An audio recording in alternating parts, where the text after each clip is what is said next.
Maison hantée, fantômes, revenants. Faut-il croire aux esprits de l'au-delà? Des voix d'outre-tombe enregistrées sur cassette. Une silhouette flottant au-dessus d'un cimetière de voitures. Des objets qui se déplacent tout seuls. Quelqu'un m'a prise en photo avec mon appareil et c'était pas moi. Des petites filles qui disent communiquer avec des anges. Des corps qui défient les lois de la gravité. Je crois aux fantômes et aux démons. Et cet endroit est hanté par les deux.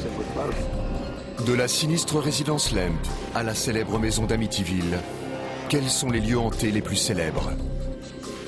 Quels événements tragiques s'y sont déroulés? Et quelle réalité se cache derrière la légende? Il ne faut pas confondre l'inexpliqué et le paranormal. Pour tenter d'expliquer l'inexplicable, il existe des traqueurs de fantômes.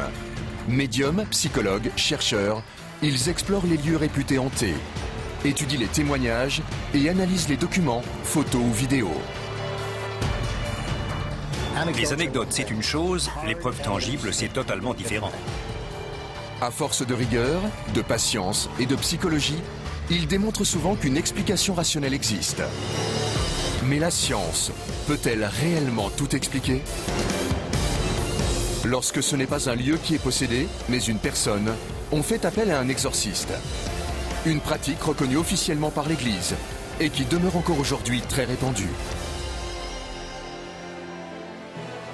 Parfois, je me dis que la moitié de la population souffre à un degré ou à un autre de possession démoniaque, sans le savoir.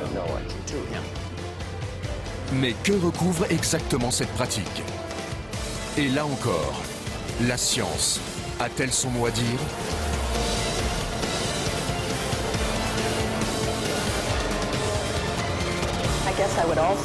Je m'inquiéterais aussi de savoir qui regarde. Car quand on voit un truc pareil, ça peut ensuite vous arriver. Imaginez que votre fille dise parler à des anges. Qu'au milieu de la nuit, votre femme défie les lois de la gravité. Que vos toilettes crachent une boue noirâtre. Qu'une substance verte dégouline le long de vos murs. Et que personne ne puisse expliquer pourquoi. C'était comme le mal personnifié. C'était vraiment ça. Quelle est la cause de telles manifestations? S'agit-il de phénomènes naturels ou surnaturels? C'est plus une affaire de cerveau hanté que de maison hantée. Je crois aux fantômes et aux démons. Et cet endroit est hanté par les deux. Il ne faut pas confondre l'inexpliqué et le paranormal. Alors, fantômes ou hallucinations? Spectres ou phénomènes explicables? Nous allons utiliser des outils scientifiques pour tenter de comprendre pourquoi certains lieux et certaines personnes deviennent la proie de fantômes.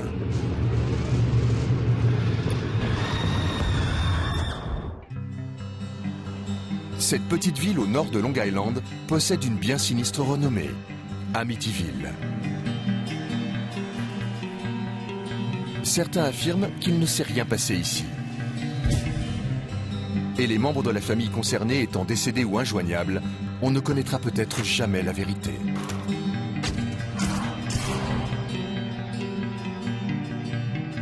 Mais l'histoire telle qu'on la raconte est la suivante.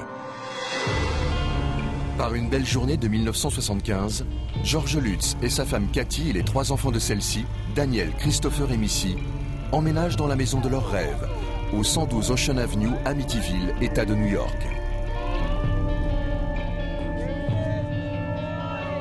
Ils transportent leurs affaires à l'intérieur. Les enfants et le labrador découvrent le grand jardin. George et Cathy nagent dans le bonheur. Ils ont acheté la maison au prix dérisoire de 80 000 $ à cause de son passé macabre.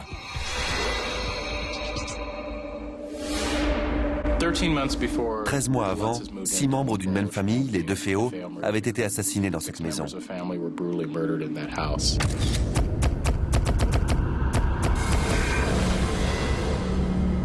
Curieusement, ça ne gênait pas les Lutz.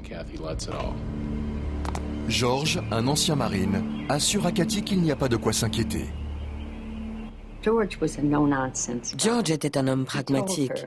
Il lui a dit « Les morts sont morts, ils ne peuvent rien nous faire ».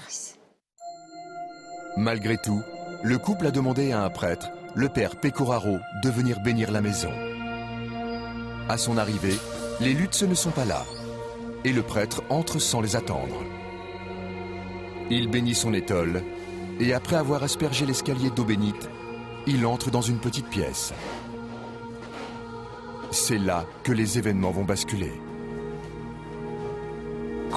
Selon le livre de Johnson, en entrant dans cette pièce qui était l'ancienne chambre de Mark et John DeFeo, il a senti une présence, une force.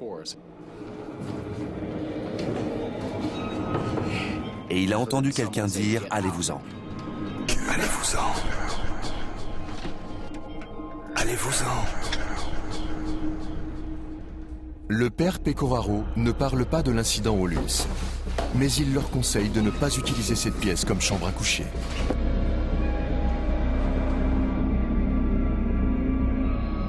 Ce n'est là que le début d'une série de phénomènes étranges. Quelques jours après l'emménagement, Cathy sent flotter un parfum de femme et elle a l'impression qu'on lui touche l'épaule.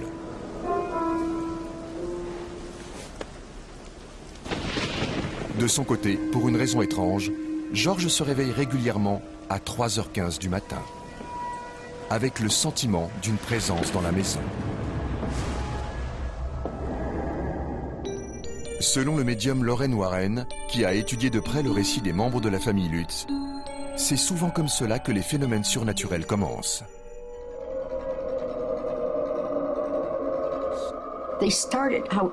Ça débute par petites touches, et vous pensez que vous devenez fou. Si vous n'y faites pas attention, ça s'atténue. Mais plus vous en prenez acte, plus vous donnez du pouvoir à ces phénomènes. Au fil du temps, les incidents commencent à affecter toute la famille. Un soir, alors que Chris et Danny montent se coucher, ils voient une ombre noire les pourchasser dans l'escalier. Et quelques jours plus tard, George lit une histoire à Missy avant de la mettre au lit. Quand un vase posé sur la table s'envole et va s'écraser contre le mur. Missy était la plus vulnérable. C'est elle qui a donné corps au phénomène. Elle n'avait pas vraiment peur, c'était comme un jeu. Elle racontait qu'elle voyait une sorte de cochon. Elle lui faisait la conversation et le fauteuil à bascule se balançait tout seul. Pancake, pancake, baker's man. Peu à peu, les choses empirent. Les garçons sont contraints de jouer seuls, car leurs amis ont trop peur pour entrer dans la maison.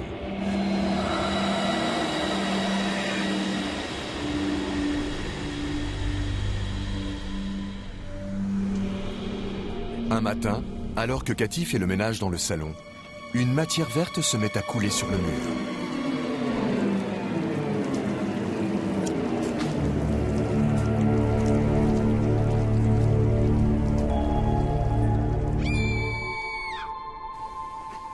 Et quand Chris va aux toilettes, la cuvette se remplit d'une boue noire. Papa! Papa!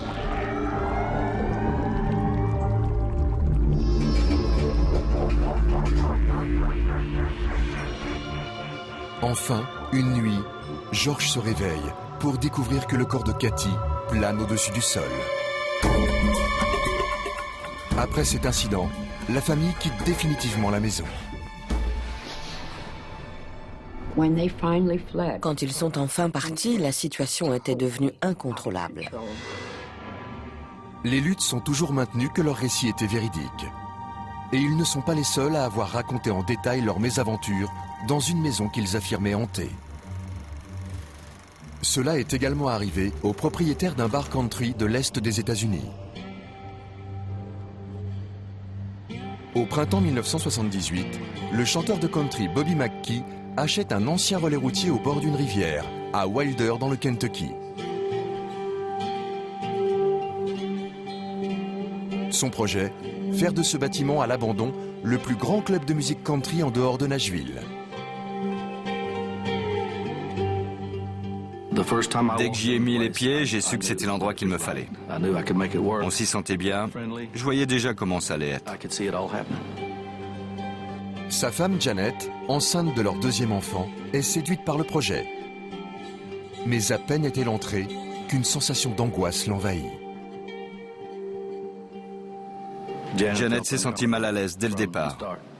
Elle avait l'impression d'être observée par des milliers d'yeux. Ça lui donnait la chair de poule. Pour faire plaisir à Bobby, Janet commence par refouler son inquiétude.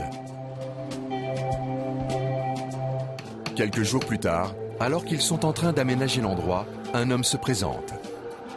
Il s'appelle Carl Lawson. Il a travaillé pour plusieurs des propriétaires précédents et leur propose ses services comme homme à tout faire.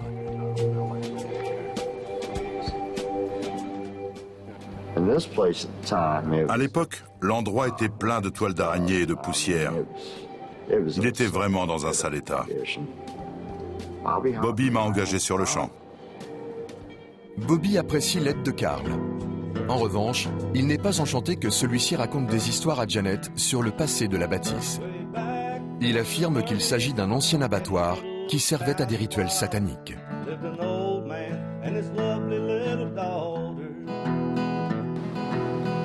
Il a commencé à lui raconter des choses sur ce qui s'était passé ici. Et il essayait de m'en parler aussi. Des trucs incroyables. Mais je l'écoutais pas. Ce qui m'intéressait, c'était la musique. Faire marcher mon bar, et je ne voulais pas entendre parler de fantômes.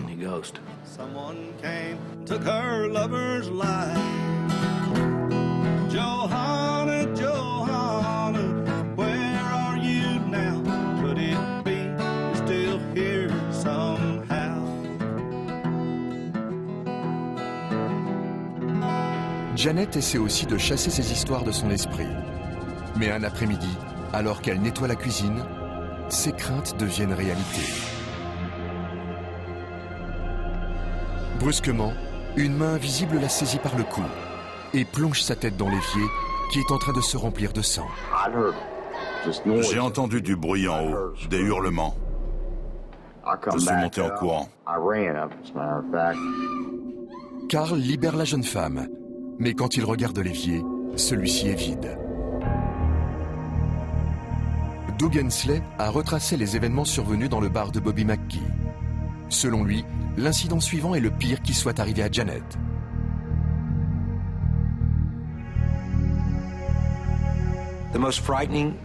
L'anecdote la plus effrayante concerne l'attaque subie par Janet McKee. 2 jours avant l'inauguration officielle du bar, Janet remonte de la cave, quand soudain, elle sent une présence dans l'escalier. Elle a été jetée au bas des marches par une entité invisible. C'était grave. Bobby a dû l'emmener à l'hôpital. Janet était enceinte de 5 mois et demi. Et elle a accouché 2 jours plus tard. Shonda ne pesait que 900 grammes. Les docteurs nous ont dit que ses chances de survie étaient de 10%. Heureusement, le bébé survit. Mais Janet ne veut plus prendre le moindre risque. Elle ne veut plus remettre les pieds là-bas parce qu'elle a subi.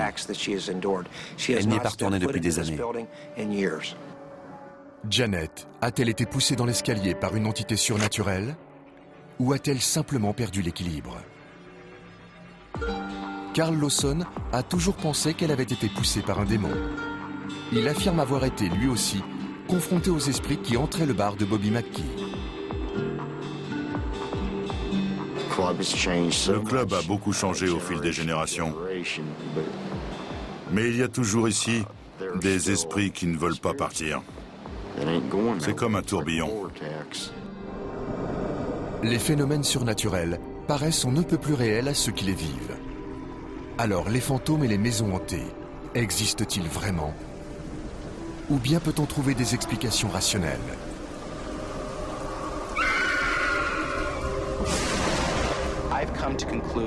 J'en suis venu à la conclusion qu'environ 95% des cas que je vois et qu'on soumet aux parapsychologues ont une explication normale, soit psychologique, soit physique.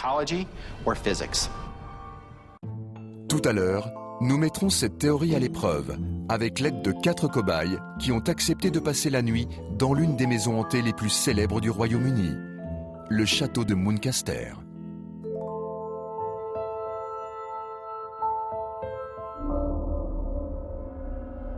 Il m'en faut beaucoup pour me faire peur, comme un cri très perçant. Mais d'abord, qu'entend-on par hanté? Et pourquoi cette idée nous effraie-t-elle autant? Les histoires de morts revenus hanter les vivants circulent depuis la nuit des temps. Mais le verbe hanter n'est pas un terme technique. C'est un terme générique pour décrire un phénomène paranormal qui se répète régulièrement au même endroit. Ce qu'on sait, c'est qu'on a signalé des apparitions à toutes les époques et dans tous les pays, et que cela semble être un phénomène récurrent de l'expérience humaine.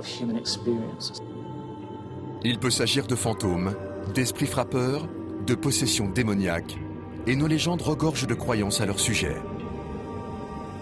Souvent considérés comme les plus inoffensifs, les fantômes seraient des âmes mortes bloquées dans notre réalité. Généralement, ils n'interagissent pas avec les vivants. L'exemple typique, tout le monde le connaît. C'est celui du fantôme qui reste en un même lieu, sans doute à cause d'une tragédie ou parce qu'il lui reste quelque chose à finir sur Terre. En revanche, les esprits frappeurs, appelés aussi poltergeist, auraient un comportement plus offensif. The game fini de jouer over. Popularisé en 1982 par le film d'horreur Poltergeist, ces esprits malveillants sont turbulents, comme des enfants capricieux. Si on ne s'occupe pas d'eux, ils piquent des colères inimaginables. L'activité des esprits frappeurs est centrée sur une fillette, qui leur donne l'énergie, le carburant leur permettant de se manifester. Les parapsychologues font une distinction entre esprits frappeurs et fantômes, mais il n'est pas toujours facile de les différencier. Fantômes et poltergeists sont généralement associés à des endroits marqués par une tragédie. La maison d'Amityville a été le théâtre de plusieurs meurtres. Et la bâtisse rachetée par Bobby McKee a également connu un drame sanglant.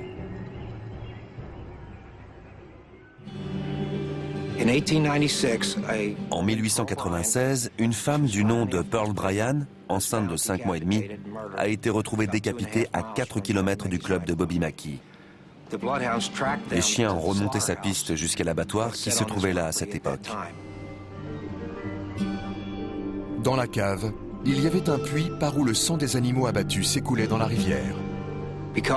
À cause de tout ce sang qui s'était déversé dans le puits, les adorateurs du diable s'y réunissaient les nuits de pleine lune pour faire des sacrifices à Satan. La tête de Pearl Bryan n'a jamais été retrouvée. Certains affirment que les adeptes du culte satanique l'auraient jeté dans le puits. La police a arrêté Alonzo Walling et Scott Jackson.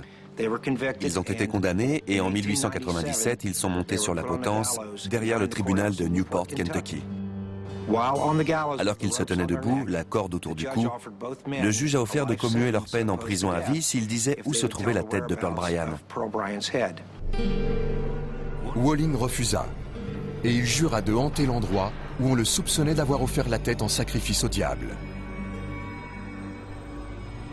Aujourd'hui, Carl Lawson pense savoir où se trouve la tête de Pearl. Mais à l'époque où il a créé le bar, il ignorait qu'il y avait un puits dans la cave.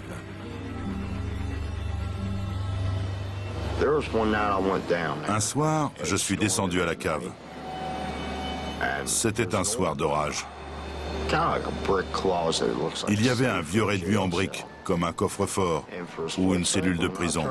Quand j'ai tourné la tête, j'ai vu 2 pendus à l'intérieur.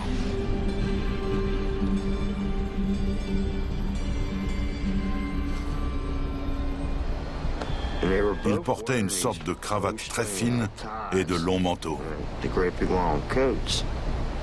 Je me suis détourné et quand j'ai de nouveau regardé, ils n'étaient plus là. Carl est terrifié. Une seule explication lui vient à l'esprit. Il est possédé par des démons. Il tente alors de prendre les choses en main.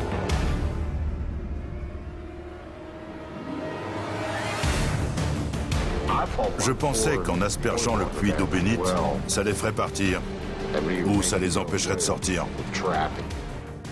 Mais cela n'aurait fait que rendre les démons plus furieux encore. Reste une seule solution, l'exorcisme. J'avais l'impression d'être le Dr Jekyll et Mr Hyde. Il fallait que je fasse quelque chose si je voulais retrouver une vie normale. Je devais reprendre le contrôle, et c'est à ça que sert un exorcisme. Le révérend Glenn Cole a pratiqué un exorcisme de 6 heures sur Carl Lawson dans ce qui était autrefois la cuisine. Il a demandé qui se trouvait dans le corps de Carl. L'esprit qui avait pris possession de lui a dit « Je suis Natas ». Je l'ignorais à l'époque, mais Natas à l'envers donne Satan. Il est tombé à genoux et a rampé comme un chien. Quiconque connaît Carl Lawson vous dira qu'il n'aurait jamais pu simuler. Il n'aurait pas pu jouer la comédie comme ça. Après l'exorcisme, Carl quitte son appartement situé au-dessus du bar. J'ai eu une sensation de liberté. Je me sentais beaucoup plus en sécurité. Prendre de la distance avec les fantômes qui vous hantent semble être une réaction raisonnable. C'est également ce qu'a fait la famille Lutz à Amityville. Ils ont fui leur maison après 28 jours de cauchemar.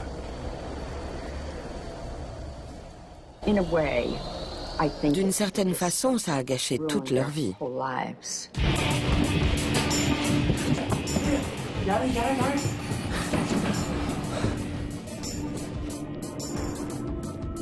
La maison d'Amityville était-elle imprégnée du drame qui l'avait frappé 13 mois plus tôt?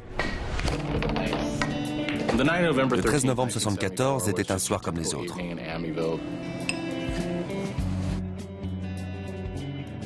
Au Henry's Bar, rendez-vous favori de la jeunesse, la nuit ne fait que commencer. Mais la vie de la petite bourgade est sur le point de basculer. Ronnie DeFeo, dit Butch, surgit dans le bar en état de choc. Il affirme qu'il a découvert les corps sans vie de ses parents. Plusieurs personnes, dont son meilleur ami Bobby Kelski, retournent avec lui au 112 Ocean Avenue. À l'étage, Kelski trouve les parents de Butch dans leur lit, allongés sur le ventre, abattus à bout portant. Mais le pire est à venir. Tous les frères et sœurs de Butch ont également été tués. Un autre ami de Butch, Joey, resté avec lui au rez-de-chaussée, prévient la police.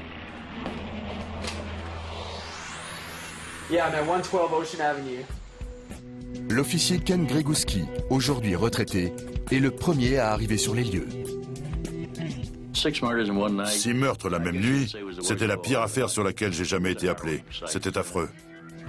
Je ne souhaite à personne de voir ce que j'ai vu.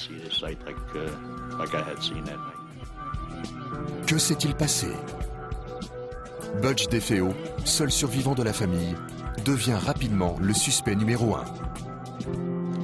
Et après enquête, les policiers finissent par l'inculper. Les indices qui nous ont menés à lui, ça a d'abord été un fusil Marlin de 35 mm. Le carton d'emballage vide était toujours dans sa chambre. Les plongeurs de la police ont retrouvé le fusil au bout du quai de Richmond Avenue, ainsi que les vêtements pleins de sang appartenant à Butch. Un an plus tard, Butch est reconnu coupable des 6 meurtres et condamné à 6 peines de prison à vie. Amityville est devenu synonyme de l'une des pires affaires de meurtre de Long Island. Pourtant, Butch affirme qu'il n'a pas agi seul. Comment un seul homme a-t-il pu tuer 6 personnes avec un fusil de 35 mm? Ça fait beaucoup de bruit. Comment se fait-il que personne n'ait eu le temps de s'enfuir? C'est difficile à croire. Quoi qu'il en soit, Cathy et George Lutz sont convaincus que ce terrible fait divers est à l'origine des phénomènes étranges qui se produisent dans la maison. Pour vérifier leur théorie, ils font venir un groupe d'enquêteurs paranormaux et de journalistes. Lorraine Warren et son mari Ed font partie du groupe de 9 personnes qui va passer une nuit d'angoisse au 112 Ocean Avenue.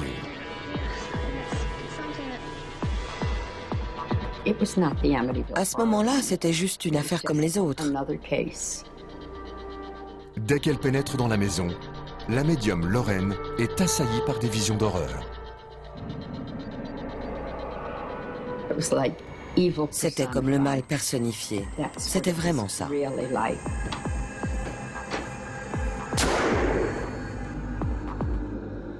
Selon elle, il y a une explication au fait que les DeFeo soient tous restés endormis pendant que Butch commettait son carnage. Je pense que la famille DeFeo se trouvait peut-être dans ce qu'on appelle un état de fantomanie ou paralysie psychique, provoquée par l'activité des esprits. Fantomanie ou présence d'un complice. Pour Lorraine Warren, pas de doute. Les événements décrits par les Lutz au 112 Ocean Avenue ont réellement eu lieu. Je ne pense pas qu'elle était hantée. Je sais qu'elle était hantée. C'est la maison la plus hantée du monde. Certains indices laisseraient pourtant penser à une mise en scène. Mais à moins d'avoir été personnellement témoin de ce genre de manifestation, comment savoir si elles sont vraies? Accepteriez-vous de vivre dans une maison si vous saviez qu'elle était hantée? Ou même d'y passer une nuit? Un couple, Tracy King et Philip Doherty, et 2 étudiants, Jonathan Kirby et Eleanor Bishop, vont affronter les fantômes du château de Muncaster, tenu pour l'un des lieux les plus hantés d'Angleterre.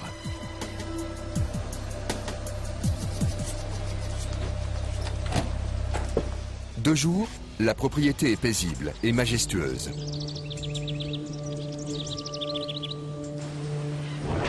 Mais la nuit, l'ambiance se fait plus angoissante.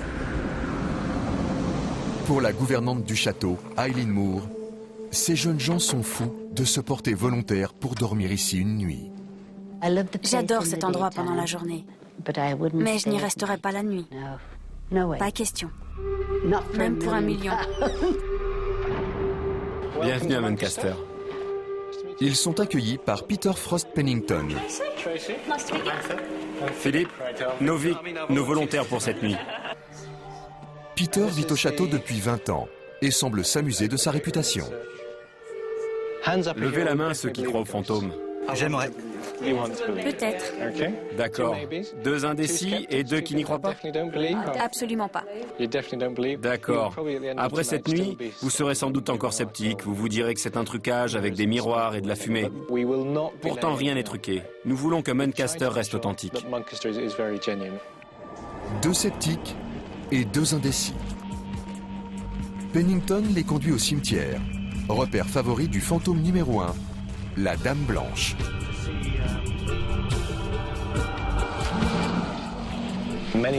Beaucoup de gens pensent que quand vous marchez dans les jardins la nuit, vous entendez des pas.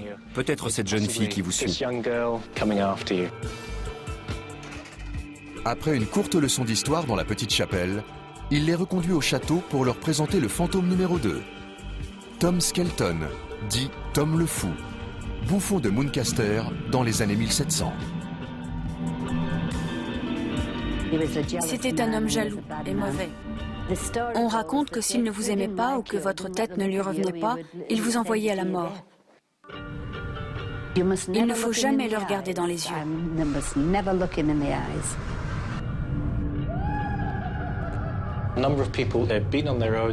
Des gens qui se tenaient seuls devant le portrait ont entendu des pas derrière eux et ont eu l'impression que quelqu'un se tenait dans leur dos. Où qu'on se trouve, il donne l'impression de regarder vers vous et même de regarder à travers vous. Dernière étape, la salle des tapisseries, censée abriter le fantôme d'une petite fille qui pleure. C'était autrefois la chambre d'amis. Jusqu'à ce qu'on se rende compte que personne ne pouvait y fermer l'œil. La première question que vous posez à vos invités le matin, c'est « Avez-vous bien dormi ?» Énormément de gens nous ont dit « Non, très mal. Il y a une gamine qui a pleuré toute la nuit. »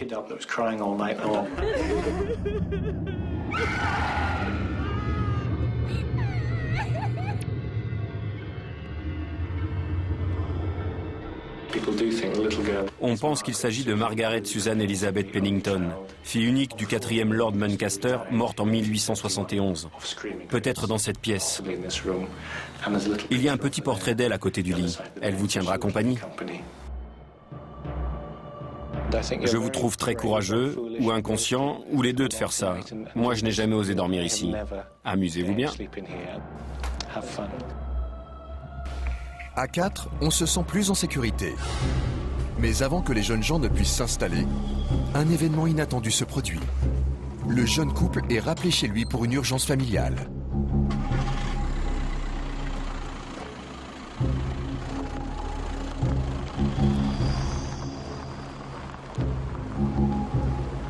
Eleanor et Jonathan restent donc seuls. Eleanor décide de se mesurer au fantôme de la fillette. Pour se préparer, elle lit le journal tenu par ceux qui ont dormi dans la pièce avant elle.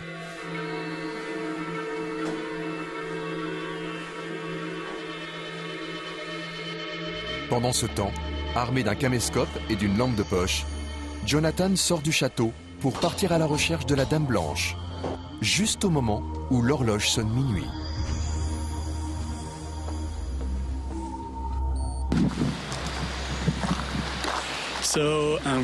Je me dirige vers le cimetière du Grand Château hanté pour y passer une heure seule.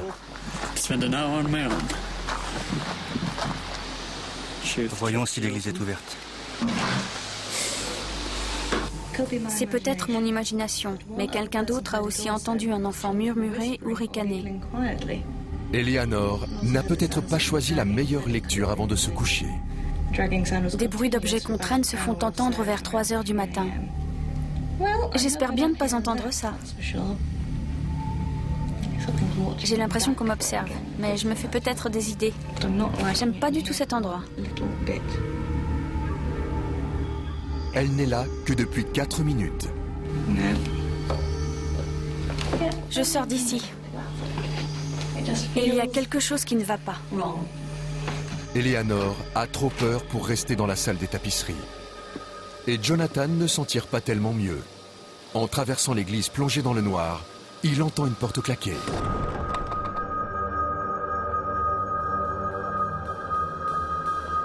Là, j'ai vraiment la trouille. Alors qu'il s'enfuit en courant, sa lampe de poche s'éteint. Il doit s'éclairer avec son téléphone portable pour retrouver son chemin. Il en a assez d'être seul. Il préfère encore retourner vers la salle des tapisseries et son fantôme.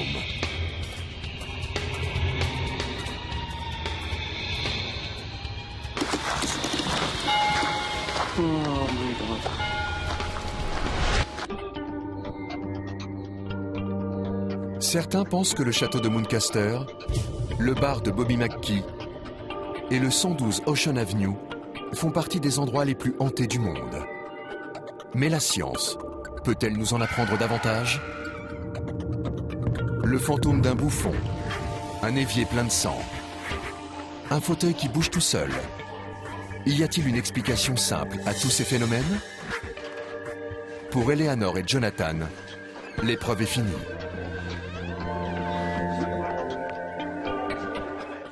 La nuit a été tranquille? En fait, oui.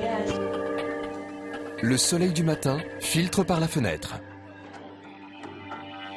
Vous n'avez pas osé dormir dans le lit? Non, j'ai dormi par terre. Je me suis dégonflée. Nos cobayes descendent au rez-de-chaussée où ils retrouvent le psychologue Jason Braithwaite, qui étudie le château depuis 15 ans. Comment s'est passée la nuit dans la salle des tapisseries? Je me suis sentie mal à l'aise. J'ai eu l'impression qu'on m'observait. C'est bizarre parce que 2 secondes avant d'entrer, j'étais de bonne humeur, tout allait bien. Et au bout de 3 ou 4 minutes, il a fallu que je sorte. Les portraits sont très... Eleanor et Jonathan ont tous les deux été effrayés par les portraits. La pièce a eu un impact psychologique immédiat sur vous.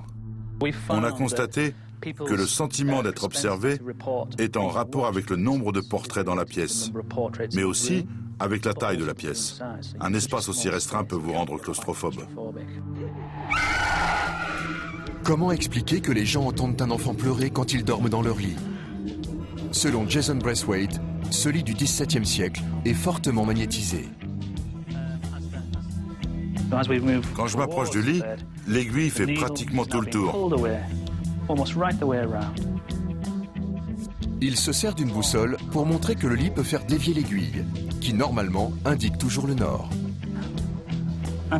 Il y a un sommier en fer, très différent des lits modernes. Selon Jason Braithwaite, les champs magnétiques autour du lit sont si complexes qu'ils peuvent provoquer des hallucinations.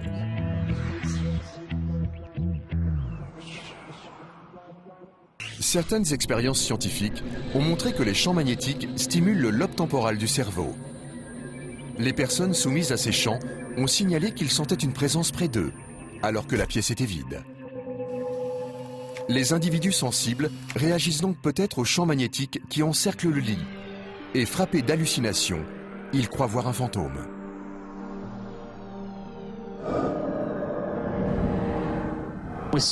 On trouve ce genre d'ondes dans les endroits où les gens signalent des sensations étranges, juste à l'endroit où ces gens se tenaient. Il est possible aussi que par émotivité, le cerveau de certaines personnes fasse de l'autosuggestion.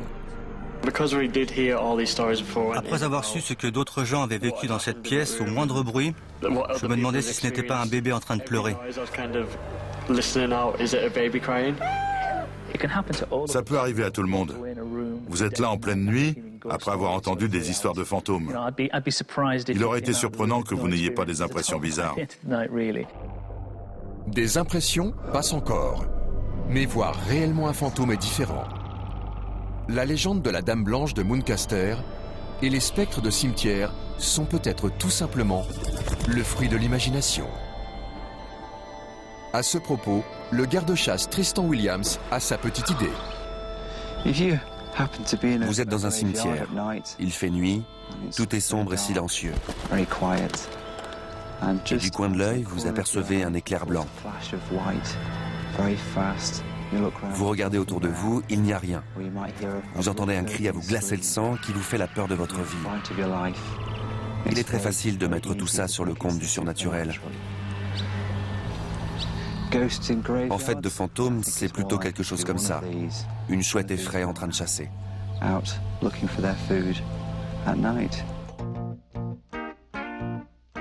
Le bar de Bobby McKee est-il fréquenté par des esprits? Certains clients sont convaincus que des fantômes hantent toujours le club.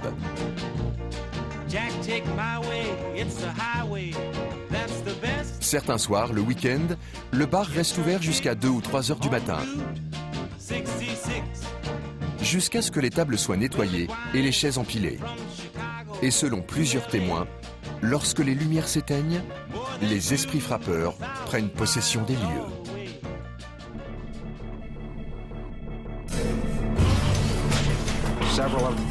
Plusieurs employés ont vu le taureau prendre vie alors qu'il était débranché.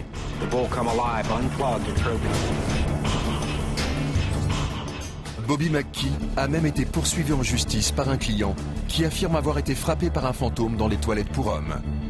Sa plainte a été rejetée. L'avocat de Bobby McKee lui a fait mettre une pancarte pour prévenir les clients qu'ils entrent à leur risque et péril parce que l'endroit est peut-être hanté.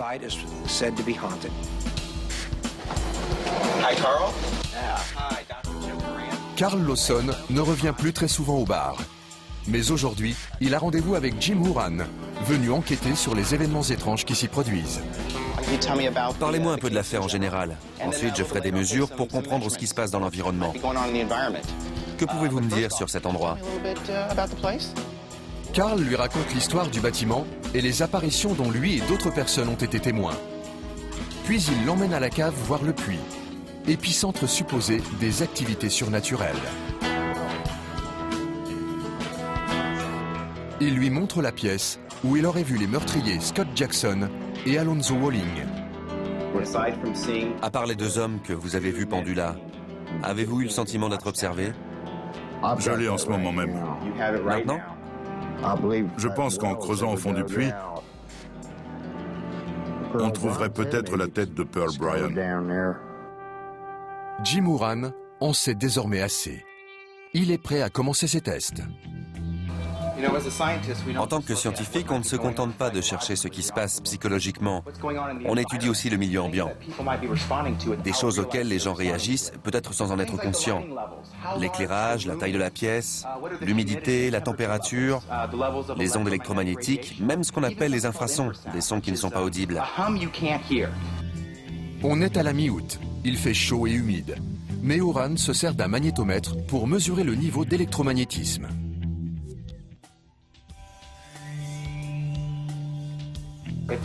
S'il y a de fortes variations de niveau, vous pouvez y être plus ou moins sensible et faire des mini-crises d'épilepsie.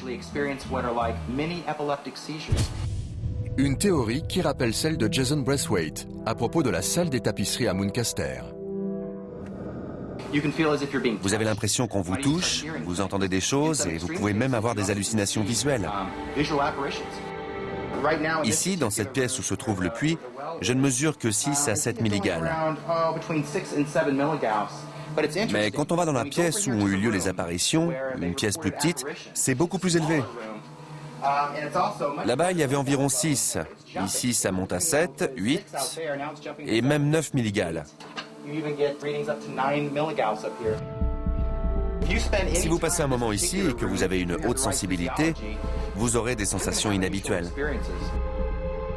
Houran utilise ensuite son détecteur de monoxyde de carbone. Le détecteur indique 222 parties par million.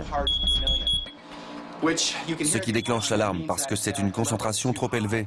Quand vous êtes dans un milieu saturé en monoxyde de carbone, vous vous mettez à transpirer, à chercher votre souffle. Vous avez l'impression que les murs se rapprochent de vous, la tête vous tourne.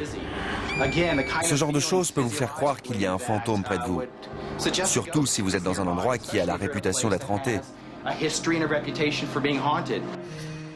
Les infrasons, des ondes sonores de basse fréquence, pourraient également jouer un rôle. Les infrasons ont un effet physique. Ils nous secouent légèrement. On n'en a pas forcément conscience, mais ça met mal à l'aise. En vous observant, on verrait votre globe oculaire trembler.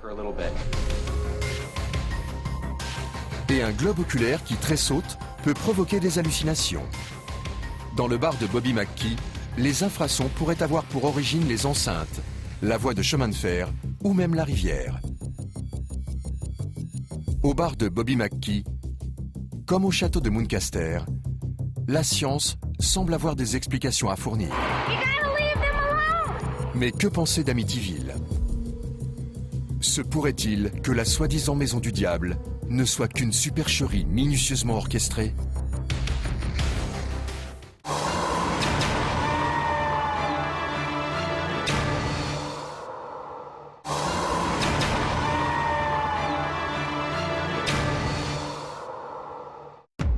Mais que penser d'Amityville? Se pourrait-il que la soi-disant maison du diable ne soit qu'une supercherie minutieusement orchestrée? Aujourd'hui, Amityville est toujours célèbre pour une chose et une seule. La maison la plus hantée d'Amérique. Depuis que le cinéma s'est emparé de l'affaire, Ocean Avenue est régulièrement envahi par un flot de curieux, aux grandes dames des résidents.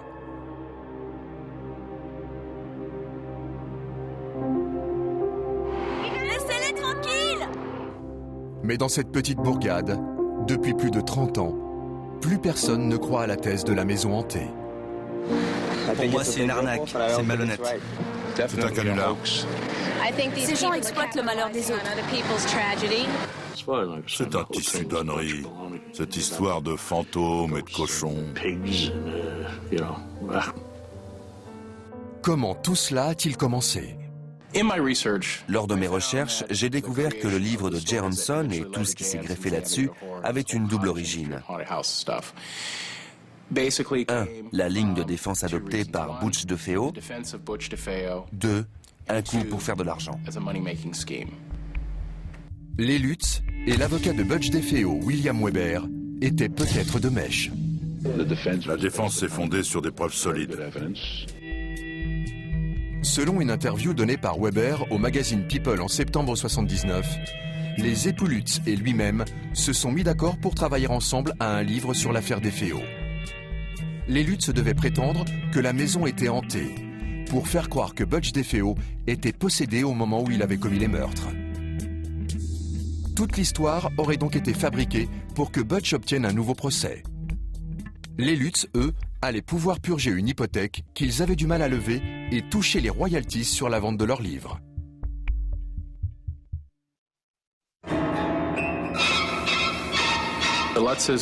Les Lutz ont travaillé avec William Weber pour recueillir les informations, monter la supercherie et ainsi de suite. Weber affirme qu'il s'est associé avec les Lutz pour le livre, mais que ce n'était pas censé être une histoire réelle. Il dit pratiquement depuis le début que c'est une supercherie. Rien n'est vrai. Amityville est une histoire fabriquée de toutes pièces. Depuis, les Lutz sont morts, mais ils ont toujours affirmé que les incidents avaient bien eu lieu. Lorraine Warren les défend farouchement. Rien n'indiquait que les Lutz avaient exagéré ce qui s'était passé dans leur maison. Après s'être enfuis, ils ont tout perdu. Ils n'ont jamais gagné d'argent, pas un sou. Tout le monde n'est pas de cet avis. Quand j'ai interviewé George Lutz, il a admis avoir gagné environ 400 000 $ avec le premier livre et le film. Je ne sais pas ce qui les a poussés à faire leur valise. Il pourrait y avoir une centaine d'explications, mais c'était certainement pas parce que la maison était hantée. Et le père Pecoraro, ce qu'il a vécu au 112 Ocean Avenue, semblait corroborer l'histoire des Lutz. Le père Pecoraro est mort, mais d'après les interviews qu'il a données, il semble que le livre de Jay Hanson présente une version inexacte des choses. L'Église catholique a déclaré que les événements relatés dans ce livre n'avaient jamais eu lieu. Les phénomènes surnaturels tenaient plus de la fiction que de la réalité. Mais qu'en est-il des meurtres? Le rapport officiel rejette toute la culpabilité sur Butch DeFeo. Après 3 ans d'enquête, j'en suis arrivé à une conclusion différente. J'ai découvert que Butch DeFeo avait des complices, notamment sa sœur Dawn. Ils se sont mis d'accord pour tuer leurs parents. Le père était extrêmement brutal, il devait faire ça pour se libérer de lui.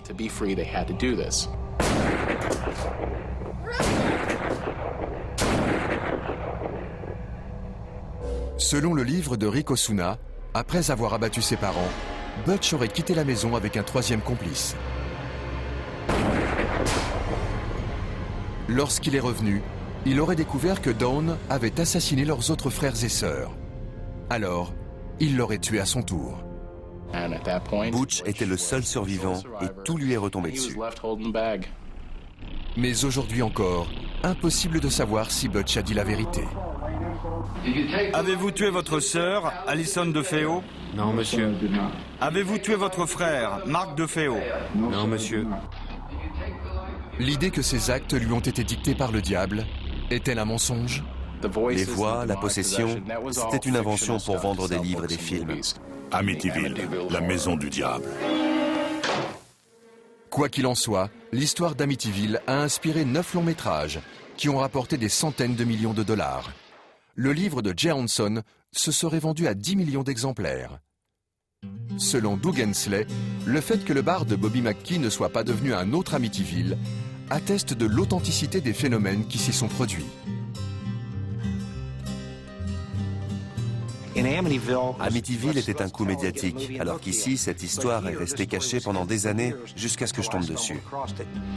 Dans mon livre, j'ai 29 déclarations faites sous serment. Pas un de ces gens n'en a tiré un bénéfice financier. Il m'a fallu 2 ans pour réunir tout cela parce que les gens avaient peur qu'on se moque d'eux, s'ils parlaient d'expériences paranormales ou de fantômes. Sans croire lui-même aux fantômes, Bobby McKee ne pense pas que quiconque ait monté un canular dans son bar. Et surtout pas Carl Lawson. Il se passe quelque chose ici. Carl ressentait des choses et peu importe ce que c'était, il y croit vraiment. Je ne suis pas le seul. Il y a des tas d'autres gens qui vous raconteront pratiquement la même chose. Cet endroit est hanté. Ça ne fait aucun doute.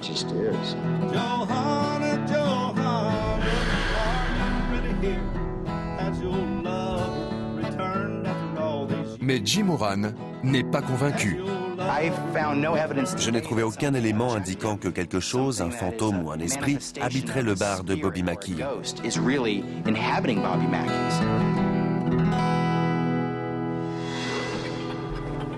Dans le nord de l'Angleterre, Jason Braithwaite est parvenu à une conclusion similaire. Ce que le château m'a appris en 15 ans, c'est que c'est plus une affaire de cerveau hanté que de maison hantée. Eleanor et Jonathan vont-ils se frotter de nouveau aux fantômes du château? Je ne suis pas sûre que j'y passerai la nuit toute seule. Il y a quelque chose dans cette pièce. Comme il y avait quelqu'un d'autre, c'était moins angoissant. Tout seul, ça aurait été une autre histoire. Dans le cimetière, par exemple, ça allait quand on était tous les quatre. Mais quand j'y suis retourné seul, j'ai vraiment eu peur.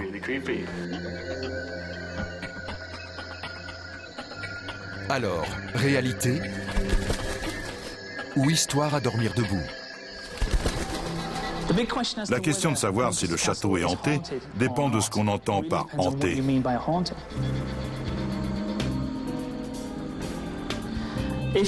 Si on parle d'un bâtiment où beaucoup de gens ont des sensations étranges qui pourraient avoir toutes sortes d'explications, alors oui, il est hanté.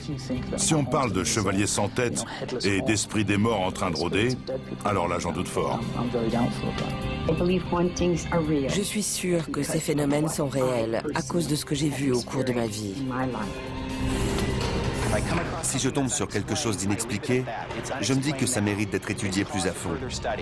Je ne suppose pas automatiquement qu'il s'agit d'un fantôme. Les entités qui hantent la maison des Lutz ou le bar de Bobby Mackey existent-elles seulement dans l'esprit de ceux qui croient les avoir vues? Les apparitions inexpliquées sont plus fréquentes qu'on ne le croit. Chaque jour, on en découvre. Comme cette étrange silhouette flottant au-dessus d'un cimetière de voitures et filmée par une caméra de surveillance. Chaque jour, des histoires toujours plus surprenantes nous parviennent. Quelqu'un m'a prise en photo avec mon appareil et c'était pas moi. Des voix désincarnées enregistrées sur cassette. Des volutes d'ectoplasme. Ou d'étranges globes de lumière qui apparaissent sur les pellicules photographiques. Quel crédit accorder à ces témoignages? Pour le savoir, nous allons suivre des détectives du paranormal qui étudient témoignages et documents avec des méthodes scientifiques. Les anecdotes, c'est une chose, les preuves tangibles, c'est totalement différent. Quand la science rencontre le surnaturel.